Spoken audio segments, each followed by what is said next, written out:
Hi there, I'm Moone from Mo1 Drama, and this is Moone Interviews. Today my guests are Luqman Ali and Eleanor Martin from Khayaal Theatre Company, which is based in Luton, United Kingdom. And they have set up this company that has been ongoing for the last, how long has it been? 23 years. 23 years this month. So this is the 23rd anniversary. Hi. Hello, everyone. Lovely to be here with you. Yeah, lovely to be here. Khayaal Theatre Company, what inspired that to begin? It means imagination, and I think the name really caught us because of the fact that although it's an Arabic name, Arabic word, it has been sort of imported into many different Muslim languages. Even in Malaysia, I've been told that it's used. So in Farsi and Urdu as well, and in Turkish, sort of a lingua franca word which Muslims around the world will understand in some way or another. But to your question, how did it all start? So my background is in the languages of the Muslim world, the Muslim literature, and really the idea was born when I was a student of Urdu and Farsi and Arabic, and I was reading this incredible literature by authors like Rumi and Ghazali and Attar and Hafiz and Jami and Iqbal. And I thought, these stories are amazing. And why don't they have any exposure in the West, particularly? You know, this is writing on a caliber with Chaucer or Shakespeare or some of the big authors of the West. And so the idea was born when I was a teenager, really. This is something that needs to be done and I want to do it. But of course, there was this long gestation period, right? From the inception of the idea to it actually manifesting itself. I think it took a good 10 years. The idea being there, me floating the idea in various places, and then by serendipity running into Elinor, who we later married, well, quite soon married, and other friends. And that was the birth of Khayaal 23 years ago, really. Beautiful. To actually realize your dream from a teenager. What compelled me to think about the power of theater and how theater could come together with Muslim literature in the West was my experiences in high school as an actor. That's where I got my first taste of theater. So I played, some smaller parts, and then I played the leading role in a play about video game addiction.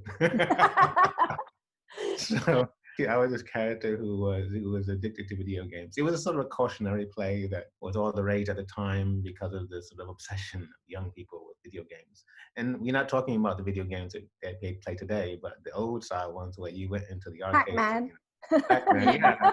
And, so Space Invaders, that sort of thing. The idea that it was through school plays that introduced you to the power of stage and theatre. It's very impactful when you find yourself in the lead role and you're commanding the stage from that perspective. And what do you do with it? I mean, there's so many places that you could take that in terms of career. You took it through your journey of language and literature and poetry, storytelling, and even to the extent of spirituality. And then you met Eleanor. Eleanor, you have a stage background. I mean, you couldn't possibly not.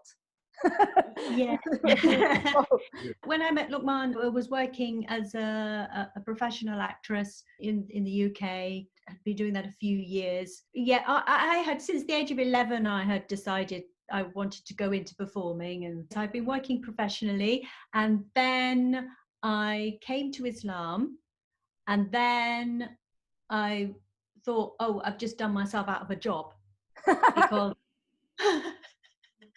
because you know, so much of the sort of the mainstream or commercial work that you would do within the acting business, so much of it would have asked me to then compromise my beliefs, or just simply even, you know, very simple work, just being maybe asked to dress in very simple clothes that still would have compromised where I was then at that stage in life. So then I thought, oh, it's going to be a problem. I'm going to have to find something else to do with it to make a livelihood now. But very soon, because, you know, look, Mum was around, obviously, and I heard him talking about the theatre company. Well, we got together. I mean, it was pretty much, you know, get married, start a theatre company, have a baby all at once. Yeah. Just give birth to a whole new life. Yes, it all happened in about the space of a year or just over a year. Yeah, that was right. Oh, actually, no, of course. Convert to Islam, get married, start a theatre company, have a baby. Yeah, that all within 2 years. That was it. Yeah, it was a bit of a crazy time. And have lots of virtual production babies. It was having 2 babies, wasn't it? I mean, yeah, it really was. Okay, I think we should say that, yeah, I've known you since the first production because, lo and behold, I was in it. So, yeah. Can you talk a little about that story? Attar Comes to the Birds is a piece of work which had some prior exposure in theatre in the West, you know, because of Peter Brook. It was something that for which there was a little bit of familiarity in the sector. That was helpful to us because we weren't coming to the theatre, to the stage with something completely unknown. Nevertheless, coming from the Muslim tradition, or from the Muslim communities, it was completely new. I mean, at that time in the UK and in the West generally, I mean, specifically within Muslim communities, there was this idea that theatre and Muslims just didn't mix, you know, the two were just like oil and water. And so we had to get through those misconceptions. The work itself is really a beautiful story about the quest for human fulfillment and for self-knowledge and for illumination, right? But Attar does something really amazing with it because he tells it through the allegory of the birds of the world who go on a journey in search of enlightenment, in search of truth. So you have all of these birds symbolizing as archetypes of different types of character traits and dispositions that you find commonly in all of us, right? And they go off on this journey with the emissary of King Solomon. And they face all sorts of challenges and they have to overcome major obstacles, mainly obstacles in terms of self-limiting thought patterns and perceptions of themselves. And then it culminates in this beautiful epiphany, really, which we tried our best to convey with what we had. You remember, it didn't have very much. The brightest light we could find in the cyclorama, which was off-white with some markings on it. But it worked, right? So, I mean, you know, we... into the light. Into the light. Yes, I remember that. What happened was I was working as an editor, as a proof translator, and it so happened that someone asked me to review a new translation of Comes to the Birds by a professor in Cambridge. So one of the things about Khayaal is Destiny has been the major director in everything, right? Because so many of our decisions have been more to do with the interventions of Destiny in various ways, how we met, how we chose the first piece of literature, and it's been like that for this 23 years, you know? What a journey. Yeah. Throughout the 23 years, sometimes I say to Luqman, so which valley is this right now that we're in? Yeah. It's wonderfully poetic in its own way, but living through it day by day, yeah, like a slow motion of a big epic, but never getting to the end. You performed, Elinor, as the Finch, and I remember the rehearsal process. There were lots of actors actually for a first production. And lots of actors who had no idea about Islam as well, or had never read the play. Yeah, yes, that's right. So it was definite exposure for those of us who were on stage, and an enlightening experience to work together. And we were playing bird characters, but we weren't literally acting like birds. From what I know of other previous productions, the way that it's been done, I know with a Peter Brook production that he used a lot of puppetry, and it was very much wasn't focused on them as being birds, but we took it completely away. Well, there were feathers, but you had feathers. Yes, I was the bling bling parrot. You were the bling bling. Yeah. The boa. Actually, to tell you the truth, I had run away from my inner parrot. To think that I could possibly be that way was appalling to me, because I was always trying to not to be that way. But I know. I'm still dealing with my Finch. Don't worry, we're all traumatized. So that parrot archetype was something that I had to marry in myself to be able to play that role. And the inner cringe was having to be dealt with on a daily basis in every rehearsal until I could enjoy myself looking and acting as somebody who's completely self-obsessed and vain and doesn't know what they're talking about. And I realized, yes, there is an aspect of me that I have not This is- nurtured. It's like that. Yeah. Very interesting. Yeah, and I realized that archetype and all the other archetypes are there. In fact, Sunday Times Review. Oh wow! Oh. Oh my gosh! I am sentimental, Wow. aren't I? And this Yeah. mentions your creative style as a director.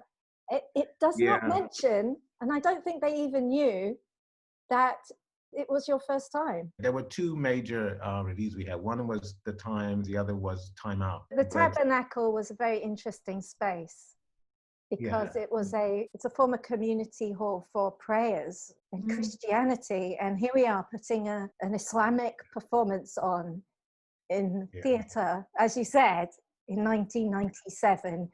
Oil and water, theatre and Muslims don't really go together, and we were doing it was very novel for the time. Just show you that I still got the sentiment. Oh, right. Yeah. Gosh. Here's the program with everybody's scribbles on Yes. it. Someday, keep them. Someday they Yeah. become valuable. Maybe. Yeah, I'll sell it on eBay. The idea grew from there, and then you decided that this needs to be taken to another level. Yeah, well, you gave up the day job, didn't you? Yeah, after a while, I gave it, because through the first years I was working in international development, raising funds from European governments to implement humanitarian projects for refugees in the Middle East. I was balancing the two of those for, I think, 3 or 4 years, really. And then it was quite clear that this is something that we either have to do full time and take it seriously, or we have to stop. I went full time, and we basically, Comes to the Birds was a miracle in so many ways. That you do your first production with a cast of 13, that's a miracle. A miracle insofar as we really did not have anywhere near the budget to do something like that. I think we ended up doing that project on £30,000 when it really, to do it properly, would have cost at least 100,000. Even though we proved that there was a concept there, a viable concept, an exciting concept within Muslim communities, and within the mainstream, there was still great reservations around supporting something like this. So we had to downscale it to a more realistic, more workable. And also 9/11 came along.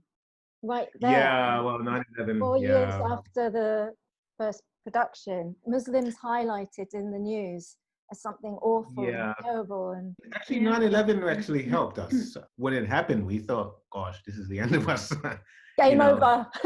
Yeah, because it was such a shock to everybody. But actually, 9/11 served to help us in many ways, because there was much more interest in what is Islam, who are Muslims. Right. So although there was initial shock, it did help us. And not least, it motivated us in many ways, because we thought this work is even more important now because of the polarization, because of the misunderstandings, because of the growing hostilities and towards Muslims and Islam. That didn't turn out to be as big of a hit to us as we initially thought. So we basically just went from doing big set piece productions like Comes to the Birds to doing much smaller scale work. So working with short stories, short wisdom tales. So we worked with some more tales of Attar. We also pioneered the professional adaptation of the stories of Rumi. I mean, we were the first in the English language, as far as I know, certainly in the West, to start to adapt Rumi's tales for the stage. We worked in the Tabernacle a couple of times during that time.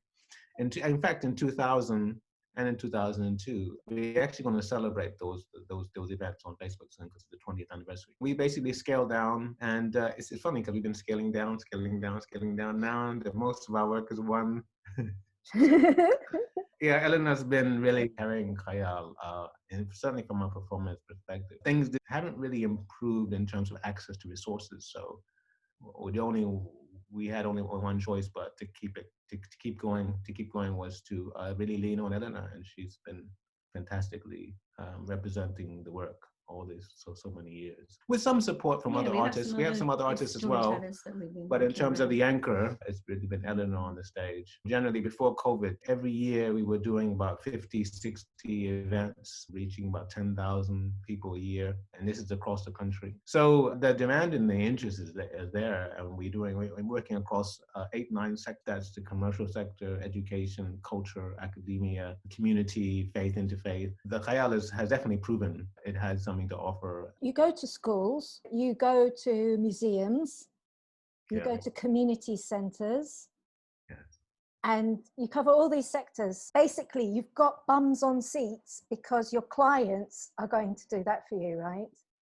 Yes. Which is great, because you don't have to sell tickets, which is right. You cut out your box office, which is very important if you're thinking, which direction you're going in. Are you going to try and promote your own work, or are you going to look for those people who have the audience for you? So that's a very good marketing decision.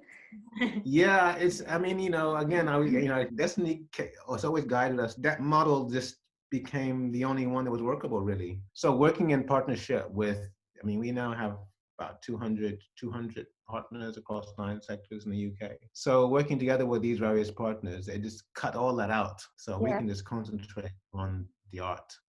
And there is still, for me, as I'm more producing than directing now. So the producing work, there's still a heavy producing, because I still have to raise funds and stuff. You can't do it all on the back of your fees. And we are paid fees, but those fees cover, maybe about 50%. And then we have to raise 50% from grants. Eager to get the attention, not of the poor, the poets.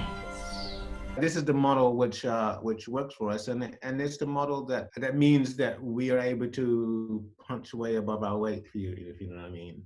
Because we have a reach which is way beyond most conventional theatre companies who are just working in a conventional way. We can work right across the year, and we can reach audiences which they can't reach, and develop partnerships, huge range of partnerships. And we've been very, very fortunate in that respect, until Mr. Corona has come around. Oh, yeah. Shown its face.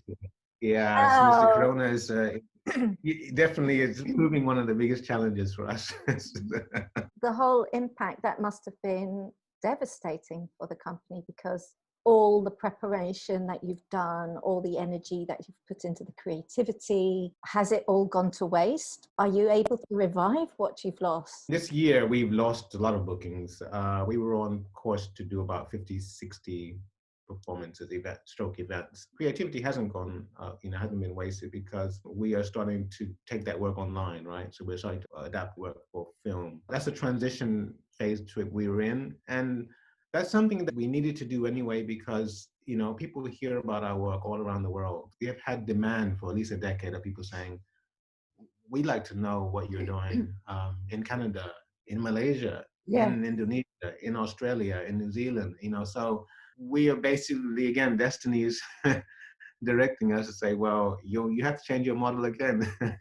So that's what we're doing now. As you can see, we are not the sort of people who just give up. Most definitely, I can see that. The challenges just mean that we have to find new ways. So that's what we're doing now. We're finding new ways. So there's a digital space that you can now explore, a virtual theatre space. All these years, people have been, because I don't know, the Muslim community seem to be quite sort of film obsessed. They like everything to be on film. There's television channels, it's a lot of film. And that's great. But isn't it lovely when people come together, actually come together, and there's a community, and because there's nothing more powerful and amazing than when you're in a space with the people. And the trees grew closer, darker, until the only sound was the call of the birds, hemmed in by the ancient forest. Storytelling only really works, and I still believe it only really works when you can breathe the same air as your audience, when you can see them, when you can get the energy of their reaction to the story. If you're going to film theatre, if you're going to film storytelling, you've got to film it in a very specific way to adapt it to the language of film. You've already adapted it from the written language to an oral language, which is suitable for live performances, bigger and larger than life, than looking at it in black and white and reading and using your imagination. And you've already done that work, which adapts it from one format to another. And it would need another level of adaptation to take it to be filmed. Yeah, the film language, and a different artistic direction as well. So now suddenly all of that has gone out the window, and suddenly now it does have to be filmed. And for so long, it's only been about, they've got the big buzzword here, especially in the schools, audience participation. And for so long I've gone, do you know actually audience are participating when they're listening? Even they don't always have to be joining in and jumping up and down. They are participating. There's an unseen participation that goes on all the time with storytelling. Anyway, still, that's fine. I would do all the things, and I'd get the kids up on stage and I'd be doing all the participation bit. And now suddenly it's on film and there's absolutely no participation.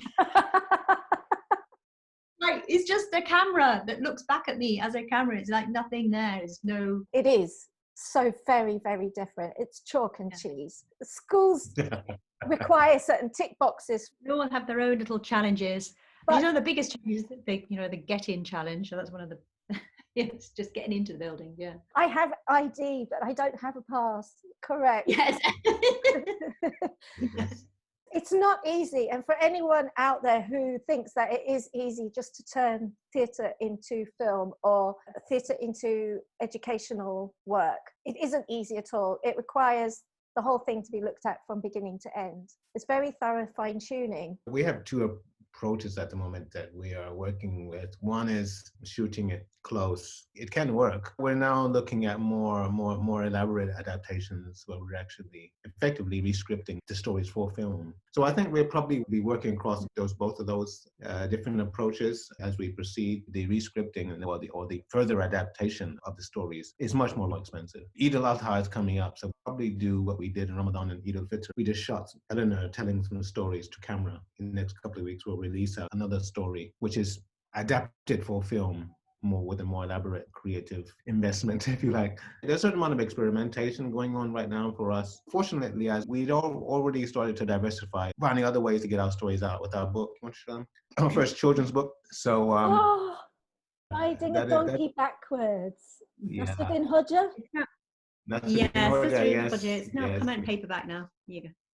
What age group is this for? Well, it's sort of said directed towards 7 to 11, but he's so universal, Mullah Nasruddin, because so you could read this book to a 3-year-old and they'd enjoy all the illustrations. And we know that there are 11-year-olds as well who've enjoyed, and adults, of course, love Mullah Nasruddin. He's very universal. I bought this when I went to his mausoleum in Turkey, in Konya. Okay, yes. Yeah. The anecdotal stories, if you were to make a performance out of them, I mean, you'd obviously have to flesh it out, create scenes with extra characters. You're going to have to do a lot more to it because they're very short. They do work well, literally doing them. I mean, keeping them short. People are beginning to get themselves into the mindset of Mullah Nasruddin as they begin to hear the stories. So you can tell them like that. They don't always have to be, extended, long adapted stories, but you can do them like that as well. But I find they often work well as openings to moving on to other stories. They're good maybe for warming up an audience.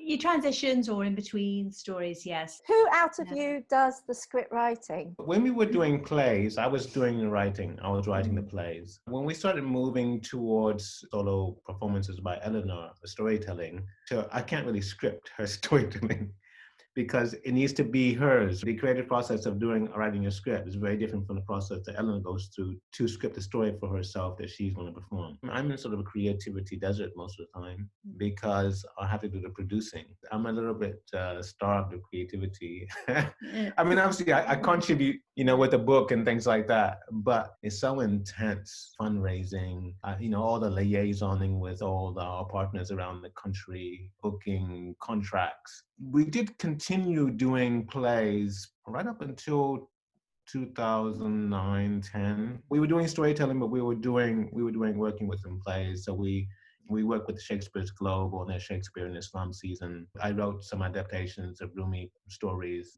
from other countries, actually, from different places. So we've developed a whole repertoire of scripts from different Muslim cultures. It's really been since the 2010, really, when the economic crisis hit, the recession in the UK, that we had to again change the model. For the last decade, we pretty much have been doing performance storytelling, but Eleanor's unique performance storytelling, which is much more theatrical or much more stagecraft, because you have storytellers here who are very narrative storytellers, whereas with Eleanor's storytelling, it's much more choreographed, using a space. I wouldn't use the word choreographed.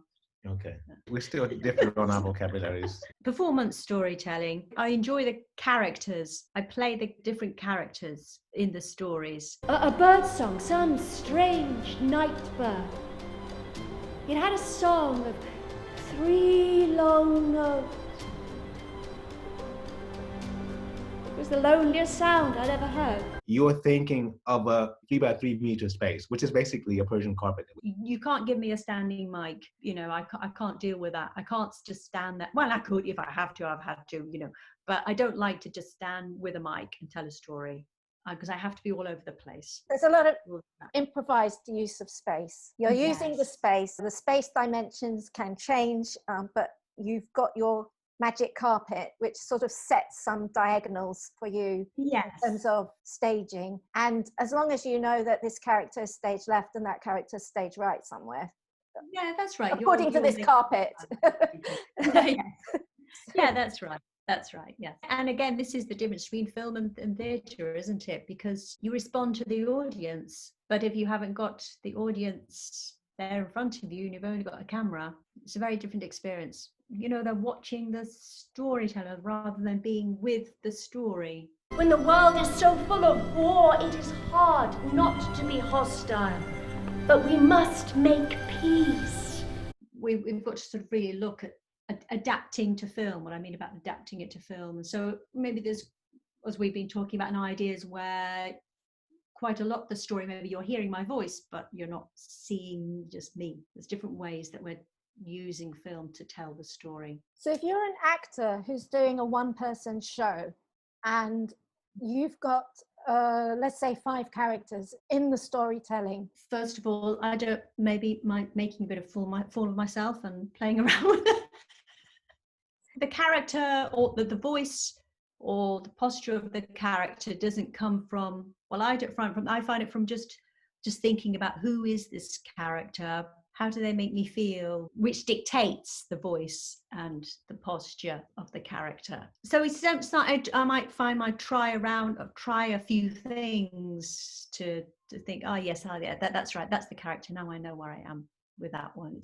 If you're clear and distinct between one character and another in terms of vocal cues, visual cues, emotional cues, and posture, then your audience immediately pick it up. Which is just through practice, rehearsal, getting to really know the story, getting very familiar with it, so that there's no blurring, so your audience are not confused. It's making sure they are with you in the story. That should be the through line, is to make sure, do you understand where we are in the story? Because this is happening and now this is happening. Do you have any favorite characters that you've played? Yeah, there are some characters that, but they wouldn't sort of mean anything in translation, because it's the way that they're quite nondescript in the book. You're in a story. Sometimes the stories, I find, they're very pithy. Maybe it's told in a maybe quite dry. It's quite dry on the page. But when you start imagining the story, that's when the characters begin to develop. I have some favorite characters. So one of the characters she plays, this is in a story it's a seerah story from the story of the life of the Prophet when he comes into Medina. Eleanor plays the 2 orphan boys whose land the Prophet wants to buy for the mosque. Obviously, she's playing their height, so she goes down on her knees, I think, to show that they're little boys, and how innocent and how excited they are, that the Prophet's asking them to buy their land, and they want to give it to him, but he refuses to take it for free. He wants to pay for it. I find there was really quite bit parts, supporting character parts, where she'll bring in the color, a very different color from the color that's coming through with the mood and the emotions coming through the main characters, which is just quite magical. I think that catches people and they're very moved by that. I think obviously, there's a lot of spirituality in these stories, and I think that's coming through all the characters and through the whole thing. And so a lot of the feedback we get from audiences, one is mesmerizing because they're multi-character play, but the other is the healing aspect of the stories. It comes through as a result of the spiritual engagement with the meanings and the metaphors of the story. She's had to innovate creatively to serve many different sectors and many different cultures, working from stories right from West Africa, right across to China, and from Uzbekistan down to sub-Saharan Africa. There's so much color in there that we have Alia as well. Alia is from a Lebanese background. She's Lebanese Syrian. We still have Mohammed Sase. So it is in the snake's nature to bite man and to poison him. They all bring very unique skills and creativity to the mix. In Luton, there was a strong interfaith community, and we had interest from Christians to bring Christians and Muslim stories together. And they were telling stories of shared history and faith. So one was the story of St. Francis of Assisi meeting with Sultan al-Kamil of Egypt. And Elinor is telling the story of the Muslim migration to Abyssinia. We've been doing that on and off ever since for the last 5 years. But we then branched out about 3-4 years ago to incorporate wisdom tales from 5 faiths.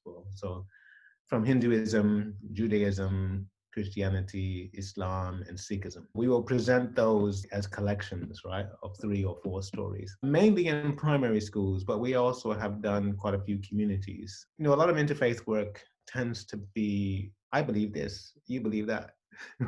Whereas this goes beyond all of that. It showcases the lived experience of faith. People are not perfect. People are struggling. People have ups and downs. For me, and one of the reasons why I was drawn to going in this direction, I think it's very much needed, because I think the whole thing of I believe and you believe this and I believe that, I don't think you can get very far. Whereas through the storytelling, I think it's much deeper. It allows people to step in the shoes of other people of faith in a much more immersive way. Probably, if you ask me, with the with the Corona COVID situation, that's probably for me is the biggest loss, is we've had to halt that work for the time being. But it's lovely working in the primary schools with the children and asking them, what have they seen? What do they see of the characters? So, because of course they're looking at all of the characters or all these different faiths who are all demonstrating maybe virtues of courage or kindness or patience, or they see all these characters of all these different faiths in going through difficulties and struggles and conflicts, and all of them working through, and their faith helping them through. And it's beautiful asking the children, what do you see in the stories? And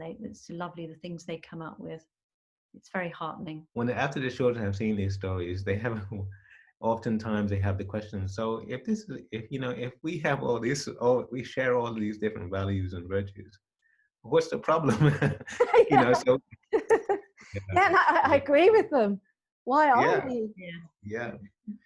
Yeah. So I mean, adults need to grow up, don't they? Yeah, they do. So that's what your theatre without walls is. Breaking down the walls, breaking down barriers between communities and people, and realizing that we've got much, much more in common with each other than we ever thought. And very, very little that's different. Yes. It's wonderful. Yeah. That's wonderful. Yeah. And would you ever consider performing in Malaysia? If there was someone out there in YouTube video land who decided that, these guys need to come over here and be doing some of these plays at our place, whether they be corporate or educational or in the cultural sectors, would you? Well, yes, we would. I mean, in fact, we had an invitation from Malaysia last year or the year before, and the timing just didn't work for us. We couldn't get there. But I mean, we've done work in over these 23 years. I mean, we've done some work in Switzerland most recently. We've done some work in Morocco. I've done some work in Sudan. So we are very much internationally oriented. After the Conference of the Birds, I went back to the Khayaal Tabernacle maybe a year later, and they said they were still getting calls from people from Malaysia particularly, wondering when is this play going to be on in the Tabernacle again. So Malaysia has been one of those countries where we've had the most consistent, sustained interest over 23 years, right? Out of all the places. So I think it's just a matter of time. So, destiny will intervene. And then you'd have to adapt some Malay stories or Malaysian stories. We have. Many cultures We do. Yes. We featured a Malaysian story at the British Museum 2 years ago. Oh, what was the story about? What was the story? So yeah, it was one of our other artistic associates, Jumana, and it was about a man. He was going to these Eid parties. He was indecisive about all these Eid party invitations he was being invited to, and he was trying to work out which one was going to be the most fabulous Eid party. And he ended up with nothing because he kept deciding to go one direction. Then he hears, oh, the party is better in another direction. It's a quite comic, so it's very humorous. I think that's something we can all relate to here. I once, one Eid, in 1 year, I went to 3 different states in one day. Oh, wow. Did you eat all of those? Yes, I ate each one. So I was in Pahang, I was in the Federal Territory of Kuala Lumpur, I was in Selangor, 3 states, but 4 invitations in 3 states. Whew. Wow. And I think that story about that man must be about me as well, because it sounds eerily echoing of his experience. It is good food, good food. Yeah. Let's say somebody wants to contact you. How are they going to do it? The quickest way is to write us an email at info@khayaal, KHAYAAL.co.uk. And our website is the same, KHAYAAL.co.uk. And on there you can find all of our contact details. Or if you write Elinor Martin Theatre or Luqman Ali Theatre, it will come up. So somewhere. But those are the best ways to contact us. And you can find us on Facebook using the same, searching our name, Instagram, YouTube, Vimeo, Twitter. Thank you both so much for talking to me. It seemed like it went so fast. Oh, Luqman Ali, Elinor Martin, thank you very much. It's been very special. It has, for us as well. It's so lovely to reconnect with you. And thank you so much. Thank you. Thank you. Bye-bye, everyone. Thank you for joining us. Really a privilege and honor.